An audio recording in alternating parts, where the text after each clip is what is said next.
Whether you're creating epic leads, aggressive kicks or beautiful vocals, sometimes your sounds seem to have these annoying frequencies that can ruin your mix. And usually that's due to a harsh, resonating tone or background noise that causes the problem. That's why let me share a quick mixing technique with you that you can use immediately to remove any bad frequencies from your sounds. Hey, my name is Seb and one of my loyal subscribers asked, could you do a video about advanced mixing tips like surgical EQ and things like that? Well, yes I can. So let me give you 3 easy steps to clean up your sounds from any annoying harsh frequencies. Now if you also have a question you would like to get answered, pause the video and leave a comment below. Maybe I'll pick your topic for the next video. Of course, also subscribe to Screech House and hit the notification bell right now so you will never miss my future uploads. Now, what exactly are bad or harsh frequencies? Bad frequencies are very specific tones or noises that are a bit too loud. They kind of punch through in a sound and throw off its balance or cleanness. Now, bad frequencies can appear for different reasons, such as distortion side effects, weird background noises from recordings, or unfortunate filtering and EQing. However, you sure as hell don't want to start all over again to recreate your sounds, but rather fix the problem directly. This is where surgical EQing comes in, and surgical EQing is an effective mixing technique that you can use to remove a very precise frequency range. And all you need is an equalizer and the 3 simple steps from this video. At the end I will also give you a great bonus tip you may find very helpful. Let me say upfront that prevention is always better. So having a sound without annoying tones is superior as you don't need to process it any further. And no processing means no data loss. So if you don't know how to make high quality sounds, you can start with the Sound Design for Beginners guide first. And I'll put a link in the description below. However, life happens and nothing is perfect, so let's just find out how to remove any bad frequencies from your sound or mix. I've already prepared a perfect example that we're going to use throughout the video. And the example is an FL Studio project with my own voice from one of my YouTube videos. As you may know, I'm currently residing in Asia where I do the recordings and productions exclusively on a laptop. And this brings some issues such as background noises and resonating tones in the audio files. And there's one resonating tone in particular that keeps showing up and has to be removed. Hence an excellent example for this tutorial. And let me play the sample for you so you know what we're up against. Today you will get 5 simple steps to create your own classical 8-bit Nintendo theme song. If you don't know the Nintendo Entertainment System or any of the legendary games like Super Mario, Zelda or Tetris, this video is not for you. Again, this only serves as an example and you can use any instrument or sound that needs some surgical EQing. So let's get started. Step 1. Identify a bad frequency. Always start by carefully analyzing your sounds and mix. Ask yourself, is there a problem? If so, what exactly is the problem? And listen closely to identify what it is that you're hearing.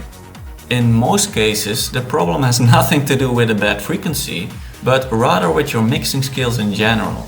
So for example, if you don't know how to mix a lead with a kick drum, they may clash. And the clashing of these instruments may give you the impression that something's wrong.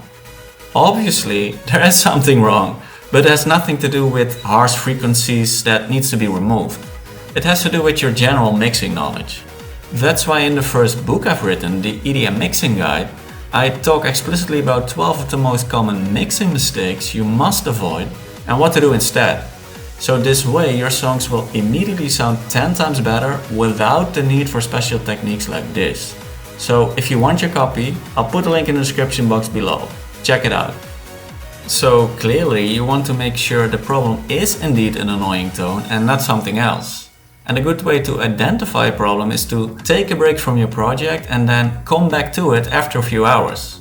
Then listen to it again on your speakers and headphones and focus if you hear something annoying like a resonating tone or a harsh noise. And thereby a special trick you can use is to move your head slowly between left and right to change your hearing perspective. That is if you are using speakers.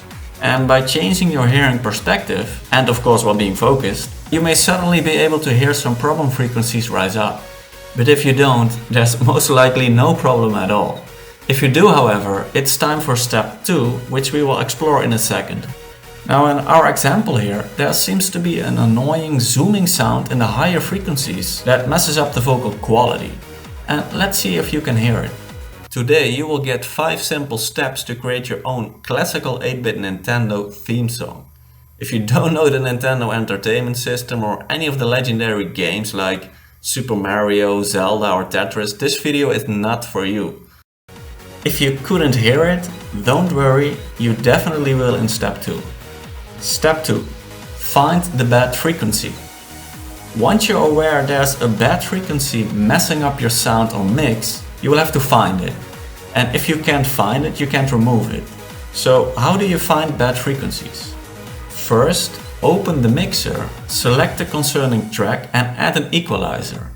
So for this project I have used the FabFilter Pro Q, but you can use any equalizer you like. Then use the equalizer to detect the frequencies that cause the problem. And this is how you can do that. 1. Select a peaking band on the equalizer and set the bandwidth, or so-called Q, to the smallest possible amount. This will create a very sharp spike. 2. Move the band all the way up to a high volume level. This will amplify the targeted frequencies. 3. Slowly sweep the band between left and right until you hear the annoying tone starting to resonate quite extremely. Then you will know when to stop. So when we do all that, it goes something like this. Today you will get 5 simple steps to create your own classical 8-bit Nintendo theme song. If you don't know the Nintendo Entertainment System or any of the legendary games like Super Mario, Zelda or Tetris, this video is not for you. But if you are familiar with it, you will absolutely love this one. So take a seat and make sure to watch everything, as I will show you a neat gameplay compilation with an incredible self-created Nintendo theme song. Now try to be as exact as possible and fine-tune by slightly moving the band between left and right very subtly to pinpoint the loudest resonant tone. Once it really starts to penetrate your eardrums, you have found the right spot. By the way, you can also make a sharp dip instead of a sharp spike to directly spot and eliminate the bad frequencies. It just depends on your preference, but let's stick with this method for now and go to step 3. Step 3. Remove the bad frequency. Now that you know which frequency is giving you nightmares, it's time to do something about it. So let's find out how to remove it. 1. Keep the band at the frequency you have found in step 2 and move it all the way down to a low volume level. This will create a very sharp dip and immediately cuts out the resonating tone. 2. Slowly move the band up to a higher level until the harsh frequency just starts to become annoying. 3. Don't go any higher and back off slightly. This will just be enough to keep the annoying tone at bay without sacrificing the quality of your sound or mix too much. Keep in mind that our ears usually lie, especially after hearing loud resonating tones. That's why it's always a great idea to take some breaks and get some rest before doing advanced mixing work. Anyways, if we apply these steps to our example, it goes something like this. Today you will get 5 simple steps to create your own classical 8-bit Nintendo theme song. If you don't know the Nintendo Entertainment System or any of the legendary games like Super Mario, Zelda or Tetris, this video is not for you. But if you are familiar with it, you will absolutely love this one. So take a seat and there you have it, and it's really that simple. The bad frequencies have now carefully been removed and the sound has been cleaned up. If, however, you find that the resonating tone spreads over a wider area, you can experiment with a broader band on your equalizer. Just widen it up a little, step by step, to learn if the bad frequencies go away. Though be careful, a wider band cuts out more of the original signal as well, and you may risk more quality loss. Nonetheless, what if you still start to feel that something is missing around the addressed frequency area? Clearly, cutting away something always results in some data loss or quality loss. So in order to smoothen that, let me share one final strategy.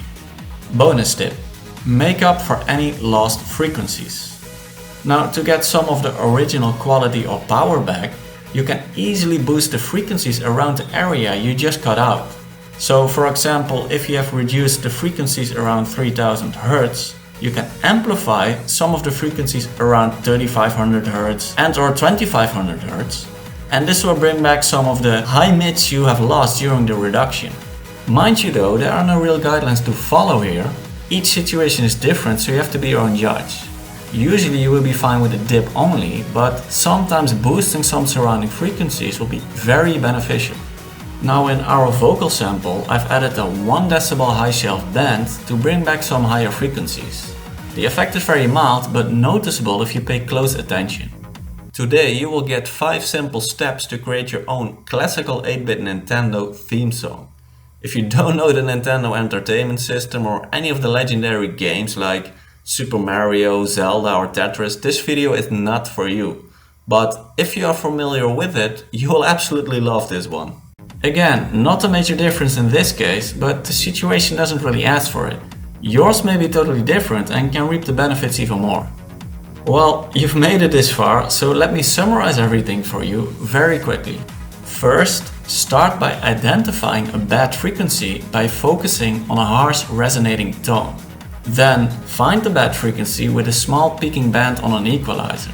Finally, remove the bad frequency with a small dipping band on an equalizer. Optionally, make up for any lost frequencies by boosting the surrounding frequencies. That should definitely do it. Give these steps a fair try and drop your comment below to let me know how well these work for you. And if they work for you, they will also work for others. And that's why I want to ask you to share this video so we can reach everyone and at the same time grow this channel. So just click the share button right now and let's throw it out there.